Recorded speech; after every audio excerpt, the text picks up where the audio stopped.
Good morning my dear friends. Last class में हमने की सांद्रता की बात की थी, यानी कि सांद्रता को कैसे कैलकुलेट करते हैं और कौन कौन सी सांद्रताएं हमने पढ़ ली थी वो देखो। एक तो हमने पढ़ ली थी मोलरता। कौन सी पढ़ी थी? मोलरता। दूसरी पढ़ी थी हमने मोललता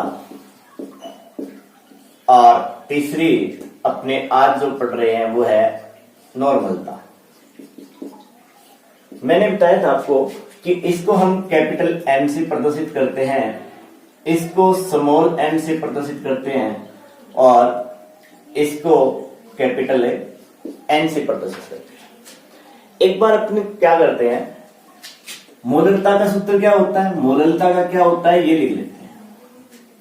मोलरता का क्या बताया था मैंने आपको? W गुणा 1000 बटे MA गुणा V सॉल्यूशन या विलियन का आयतन किसमें? मिलीलीटर में।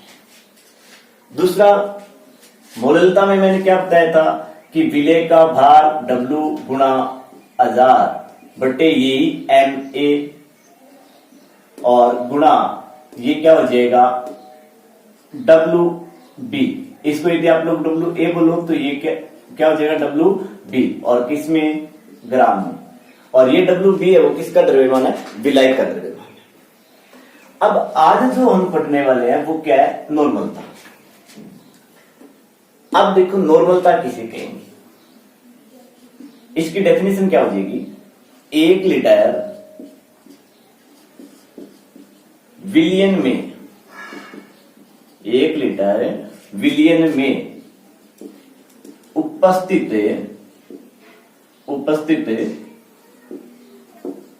विलेय के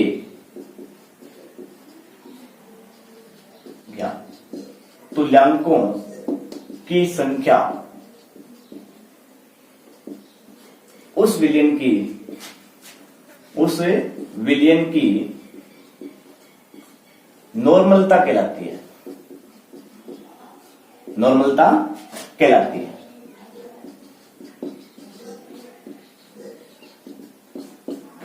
ओके, बात करिए। इसमें देखो क्या है, जो हमने मोलरता पढ़ी थी और अब जो क्या पढ़ रहे हैं नॉर्मलता, इन दोनों में एक ही बात अलग आई है। यहां विलेय के तुल्यांक हैं और मोलरता में विलेय के क्या थे? मोल थे और सब बिल्कुल उसके क्या है? किसके समान है? मोलरता के समान है। तो यानी इसका सूत्र जो हम लिखेंगे किसका? नॉर्मलता का। तो ये हो जाएगा, ये लिख सकता हूं मैं। देखो रे क्या, विलेय के तुल्यांक बटे विलियन का आयतन बटे क्या हो जाएगा? विलियन का आयतन और किसमें? लीटर में। किसमें हो जाएगा? लीटर में हो जाएगा।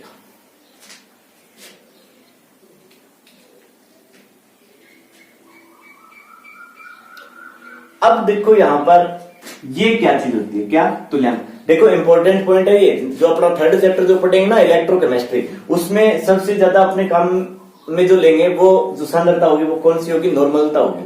कौन सी होगी? नॉर्मलता। वहां पे अपने नॉर्मलता और मोलरता को क्या करेंगे? काम में लेंगे। तो इसलिए ध्यान से समझ लो क्या है, नॉर्मलता क्या होती है और मोलरता क्या होती है। तो देखो अब मैं बात कर रहा हूं ये तुल्यांक क्या होता है। तो तुल्यांक क्या होता है? देखो तुल्यांक क्या होता है कि मोल मैंने बताया ना, मोल क्या होता है? मोल विलेय की ग्राम में मात्रा बटे विलियन का मोलर द्रव्यमान, विलियन का अणुभार या मोलर द्रव्यमान। वहां पे मोल के लिए अपने यही पढ़ा था। अब तुल्यांक क्या होगा वो देखो, यहां पर तो यही रहेगा कि विलेय की ग्राम में मात्रा, विलेय की ग्राम में मात्रा बटे क्या हो जाएगा यहां पर? विलेय का तुल्यांकी भार। विलेय का तुल्यांकी भार क्या हो जाएगा? विलेय का तुल्यांकी भार हो जाएगा। तो ये क्या होगा? अपना तुल्यांक होगा। क्या हो जाएगा? ये तुल्यांक हो जाएगा। अब देखो विलेय की ग्राम में मात्रा को आप किससे प्रदर्शित करते हो, WA से। और ये जो अपना होता है ना विलेय का तुल्यांकी भार, इसको EW से, इक्विवेलेंट वेट बोलते हैं। इसको क्या बोलते हैं, इक्विवेलेंट वेट। तो इसको अपन प्रदर्शित करेंगे किससे, EW से। किससे, EW से। अब यही वैल्यू मैं इसमें पुटअप कर देता हूं, तो नॉर्मलता का सूत्र अपना क्या बन जाएगा, नॉर्मलता का सूत्र विलेय की ग्राम में मात्रा क्या होती है, WA होती है, गुणा यदि यहां पर विलेय का आयतन किस में दिया हो, मिलीलीटर में दिया हो, तो ऊपर अपन क्या लगाते हैं, 1000 लगाते हैं। क्या लगाते हैं, 1000। और नीचे देखो अभी यहां पर ये क्या देगा, विलेय का तुल्यांकी भार, तो किससे प्रदर्शित किया हमने, EW से, और गुणा विलेय का क्या आ जाएगा, आयतन। विलेय का आयतन और किस में है, मिलीलीटर में। और ये भी ध्यान में रखना है, यानी कि पहले जो मिलीलीटर हम लिखते हैं ना, तो इसमें पहले M है वो तो क्या होता है, स्मॉल होता है, और L है वो क्या होता है, कैपिटल होता है। तो अपना ये नॉर्मलता का क्या बन गया, सूत्र बन गया। तो यहां तक किसी को कोई समस्या, क्या बताया, एक बार रिपीट कर रहा हूं। देखो क्या है कि 1 लीटर विलेय में उपस्थित विलेय के तुल्यांकों की जो संख्या है, उस विलेय की क्या कहलाती है, नॉर्मलता कहलाती है। क्या कहलाती है, नॉर्मलता कहलाती है। दूसरी चीज नॉर्मलता, इसी डेफिनेशन से नॉर्मलता का क्या आ गया, सूत्र आ गया, क्या, विलेय के तुल्यांकों की संख्या, विलेय के तुल्यांकों की संख्या बट्टे विलेय का आयतन। अब विलेय के तुल्यांक क्या होते हैं, विलेय के तुल्यांक मैंने क्या बताया कि विलेय की ग्राम में मात्रा बट्टे क्या हो जाएगा, विलेय का तुल्यांकी भार। अब ये तुल्यांकी भार मैंने आप लोगों को 11th में निकालने के लिए बताया, यानी कैसे निकालते हैं। एक बार यहां भी मैं आपको समझा दूंगा, लेकिन एक बार नॉर्मलता का सूत्र देख रहे हैं अपने। तो यहाँ पर ये वैल्यू यदि यहाँ पे अपने पुटअप करते हैं, तो नॉर्मलता का सूत्र अपने पास ही आ जाएगा क्या, विलेय की ग्राम में मात्रा गुणा 1000 बट्टे क्या हो जाएगा, विलेय का तुल्यांकी भार गुणा विलेय का आयतन, और वो भी किसमें, मिलीलीटर में। अब मेरे को ये बताओ, ये जो नॉर्मलता है वो किस प्रकार की सांद्रता है, भार भार, भार आयतन, या आयतन आयतन।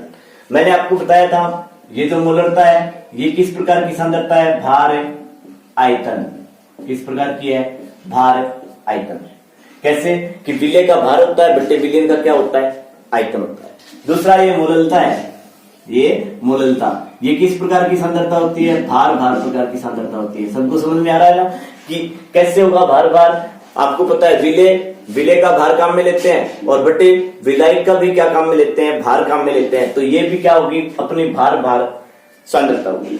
अब नॉर्मलता की देखो, तो यहाँ पे नॉर्मलता में क्या है, देखो विलेय का भार काम में ले रहे हैं, और विलेय का क्या काम में ले रहे हैं, आयतन। तो ये किस प्रकार की सांद्रता हो जाएगी, भार आयतन प्रकार की सांद्रता। किस प्रकार की होगी, भार आयतन प्रकार की। अब दूसरी बात जो मैंने कल इन दोनों के लिए बताई थी कि ताप से प्रभावित होगी या नहीं होगी, तो नॉर्मलता है वो भी मोलरता की तरह ताप से क्या होती है, प्रभावित होती है। तो आपको इस यानी कि आज के लेक्चर के नोट्स साथ साथ ही बनाने हैं, तो आप इसका स्क्रीनशॉट ले सकते हो जो मैंने आपको बताया यहां तक। यानी कि मोलरता, नॉर्मलता की डेफिनेशन क्या लिखोगे, नॉर्मलता की डेफिनेशन, फिर ये सूत्र, फिर कंटिन्यू आपको स्क्रीनशॉट लेने का मैं टाइम दूंगा। तो स्क्रीनशॉट लेकर के आप इसी से आपको क्या करने हैं, नोट्स बनाने हैं। भाग कैसे ज्ञात करेंगे कि जैसे हम क्या निकाल रहे थे, मोल निकाल रहे थे, वैसे यहां पर तो क्या होगा, पदार्थ का अणुभार, पदार्थ का अणुभार बटे ये क्या होगा, यहां पर यदि पदार्थ अपना H पॉजिटिव, यानी कि पदार्थ यदि क्या है, अम्ल है, तो हो जाएगा H पॉजिटिव आयनों की संख्या, आयनों की संख्या, या अपन ऐसे बोल सकते हैं इसको, अम्ल की क्षारकता, अम्ल की क्षारकता। या यदि क्षार के रूप में पदार्थ है तो अपने बोल सकते हैं OH नेगेटिव आयनों की संख्या। किसके लिए हो जाएगा, क्षार के लिए हो जाएगा। और यदि नहीं तो अम्ल है और नहीं क्षार है, तो अपने पास तीसरा कौन होता है, लवण होता है। तो अपने लवण का संयोजकता कारक, लवण का संयोजकता कारक, लवण का संयोजकता कारक। तो इस तरह से अपने क्या कर सकते हैं, पदार्थ का तुल्यांकी भार या फिर अपने विलेय का तुल्यांकी भार क्या कर सकते हैं, ज्ञात कर सकते हैं। तो अब देखो एग्जाम्पल के रूप में, जैसे अपने को दिया हो HCl का तुल्यांकी भार ज्ञात करना है अपने को, HCl का तुल्यांकी भार, तुल्यांकी भार। तो आपको सबको आता है, पहले क्या करना पड़ेगा, विलेय का यानी कि पदार्थ का क्या निकालना पड़ेगा, अणुभार निकालना पड़ेगा।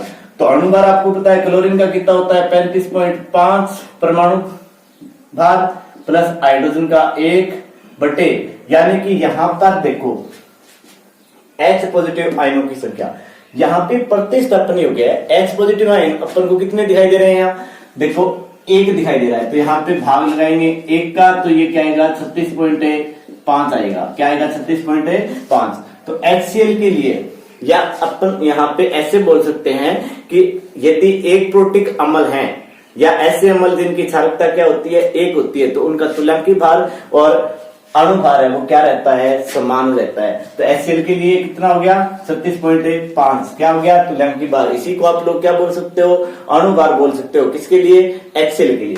अब जैसे दूसरा देखो अपने को ये दे दिया जाए H2SO4 का तुल्यांकी भार,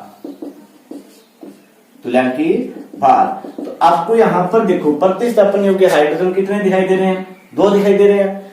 H2SO4 का अणुभार सबको निकालना आता है, हाइड्रोजन का 2, सल्फर का 32, 4 ऑक्सीजन का 64, यानी टोटल करोगे तो कितना आएगा 98, कितना आएगा 98 बट्टे क्या हो जाएगा 2, तो 49। तो H2SO4 जो है इसका H2SO4 का तुल्यांकी भार वो कितना होगा 49 होगा। बात समझ में आई। इसी तरह जैसे देखो अपने को दे दिया जाए NaOH का तुल्यांकी भार, तो यहां पर देखो ये क्या हो जाएगा, पहला काम क्या है, ये कितने अम्लीय क्षार है, यानी कि OH नेगेटिव आयनों की संख्या आपको कितनी दिखाई दे रही है, इसमें 2 दिखाई दे रही है, तो यह 2 दिखाई दे रही है। इसमें OH नेगेटिव आयनों की संख्या आपको कितनी दिखाई दे रही है, 1 दिखाई दे रही है। और NaOH का अणुभार कितना होता है 40/1, तो इसका भी तुल्यांकी भार कितना आ जाएगा 40 आ जाएगा। ये बात आ गई आपको समझ में, किसके लिए, अम्ल और क्षार का तुल्यांकी भार कैसे निकालते हैं इसके लिए। अब देखो जी लवण का कैसे निकालेंगे। तो लवण में अपने को क्या होता है कि संयुक्तता फैक्टर काम में लेना। लवण के लिए देखो जी, जैसे ये लवण है अपने कोई मैंने ले लिया, जैसे यहाँ पे कैल्शियम कार्बोनेट CaCO3, और इसका निकालना है तुल्यांकी भार, CaCO3 का तुल्यांकी भार। तो क्या करना है, इसका अणुभार कैल्शियम कार्बोनेट का सबको पता है, कैल्शियम का कितना होता है 40 प्लस कार्बन का 12 प्लस ऑक्सीजन का 48 बट्टे, यहाँ पे क्या होगा संयोजकता कारक, जिसको मैं शॉर्ट में NF से प्रदर्शित करता हूं। ये क्या होता है देखो, यदि आप लोग इस लवण को तोड़ोगे तो ये टूटेगा Ca2 पॉजिटिव और CO3 2 नेगेटिव। इसके चार्ज को गुणा करवाएंगे, यानी कि 2 पॉजिटिव चार्ज है इसके ऊपर, और आयन की संख्या वो कितनी है 1 है, तो इसका चार्ज है वो कितना है 2 है, और यहाँ पर इसका चार्ज है वो भी क्या है 2 नेगेटिव का और इंटू 1, तो यहाँ पे कितना हुआ 2 हुआ, यानी कि दोनों की संयोजकता है वो क्या है बराबर होगी ना, इसकी भी 2 है और इसकी भी क्या है 2 है। तो यहाँ पे इसका 2 से क्या कर देंगे, इसको डिवाइड कर देंगे, तो इसका तुल्यांकी भार है वो कितना देगा 50 आ जाएगा, कितना आ जाएगा 50 आ जाएगा। चलो एक एग्जाम्पल और देखते हैं, इससे यदि आपको समझ न आया तो देखो, जैसे मान लो मैंने यहाँ पे ये ले लिया Al2O3 का तुल्यांकी भार। पहला काम क्या करना, आयन बनाना। एल्यूमिनियम के कितने आयन है 2 आयन है, एल्यूमिनियम के आयन है वो कितने हैं 2 है, यानी कि 2Al3 पॉजिटिव होगा, और ऑक्सीजन के कितने आयन है 3 आयन है, यानी केवल मैं आयनों की संख्या लिख लेता हूं। एल्यूमिनियम के आयन कितने 2, ऑक्सीजन के आयन कितने 3, ये 2 यहां से आ गया, 3 ये यहां से आ गया। अब आपको पता है जब लवण बनता है तो इसकी संयोजकता इसके चरणों में आती है और इसकी संयोजकता इसके चरणों में आती है, तो इसके ऊपर चार्ज है वो कितना होगा 3 होगा, तो 2 गुणा 3, और इसके ऊपर चार्ज है वो कितना होगा -2 होगा, तो 3 गुणा -2, तो यहाँ पे तो कितना हो गया 6, और ये भी कितना हो गया 6। तो यहाँ पर अब इसका तुल्यांकी भार निकालेंगे, तो क्या करेंगे आपको पता है एल्यूमिनियम का परमाणु द्रव्यमान होता है 27 इंटू 2, तो ये कितना हो जाएगा 54, प्लस ऑक्सीजन का कितना होता है 16, तो ये हो जाएगा कितना 48, कितना हो गया 48। अब इसको ऐड करोगे तो ये कितना हो जाएगा अपना 102 हो जाएगा। कितना हो जाएगा 102 बट्टे कितना हो जाएगा 6। तो इसका तुल्यांकी भार क्या आ जाएगा ज्ञात है। यानी कि लवण का तुल्यांकी भार आप लोगों को इस तरह से ज्ञात करना है। तो ये मैंने आपको बता दिया तुल्यांकी भार कैसे निकालते हैं। एक दो एग्जांपल और लेकर के आप लोग करके देखिएगा। बाकी 11th में आप लोगों को ये चीजें बताई हुई है अच्छे से। अब उसके बाद देखो, यानी कि नॉर्मलता और मोलरता में कई बार अपने को संबंध पूछ लिया जाता है। नेक्स्ट, नॉर्मलता व मोलरता में संबंध। मोलरता में संबंध, नॉर्मलता व मोलरता में संबंध। तो यहां पर देखो, आपको मोलरता का सूत्र पता है। मोलरता का क्या होता है, WA इंटू 1000 बटा MA इंटू V। और ये क्या है, सॉल्यूशन है, या V मिलीलीटर में लिख दिया मैंने। किसमें, मिलीलीटर में। नॉर्मलता का अभी अपने लेके आए हैं, यानी कि विलेय की ग्राम में मात्रा WA गुणा 1000 बटा, यहाँ पे क्या हो जाएगा EW हो जाएगा, इक्विवेलेंट हो जाएगा। क्या हो जाएगा, इक्विवेलेंट। और ये भी क्या, V सॉल्यूशन, यानी कि विलेय का आयतन, किसमें, मिलीलीटर में। अब देखो, यदि मैं क्या करता हूं N बटा M करता हूं, तो आप लोग ये सूत्र, यानी कि इससे देखोगे इसको, तो इधर तो अपने पास केवल और केवल बचेगा, वो क्या बचेगा, MA बचेगा। क्या बचेगा, MA। और इधर क्या बचेगा, EW बचेगा। बचेगा कि नहीं बचेगा, एक बार देख लो। ये बात क्लियर है कि बाकी सब तो क्या हो जाएगा, कैंसिल हो जाएगा, और ये बच जाएगा। ये तो क्या है, MA तो पदार्थ का अणुभार,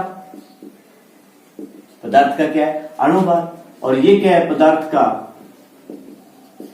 का तुल्यांकी भार। क्या है, तुल्यांकी भार।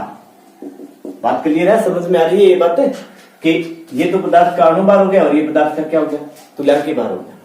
इसकी जगह में ये भी तो लिख सकता हूं ना, N बटा M बराबर H पॉजिटिव आयनों की सांद्रता या OH नेगेटिव आयन की संख्या, या फिर NF यानी कि संयोजकता कारक। यहां पे ये बातें लिखी जा सकती है।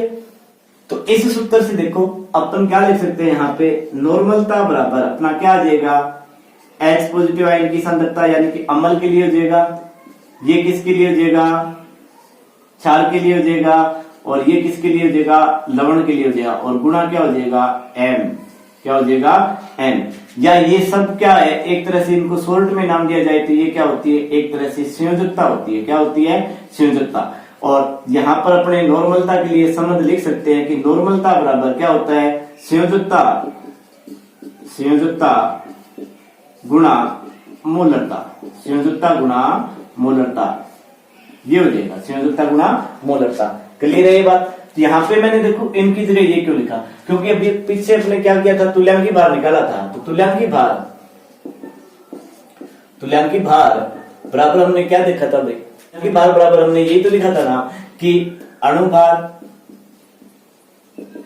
बट्टे H पॉजिटिव OH नेगेटिव या NF। या मैं यहाँ पे ये भी तो बात लिख सकता हूं ना कि H positive OH negative NF बराबर क्या हो जाएगा, ये तुल्यांकी भार इधर आ जाएगा। तो क्या हो जाता है, ये अणुभार बटा तुल्यांकी भार हो जाता है। और इस कारण मैंने इन दोनों की जगह ये बात यहाँ पे लिखी है। और इस आधार पर अपने पास नॉर्मलता और मोलरता में क्या आ गया, संबंध आ गया। क्लियर है ये। अब नेक्स्ट इस पे देखते हैं क्वेश्चन।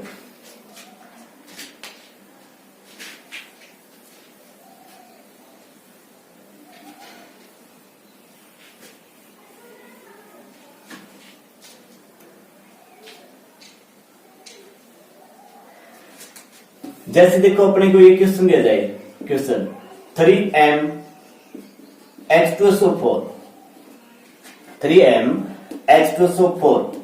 विलयन की नॉर्मलता ज्ञात करो।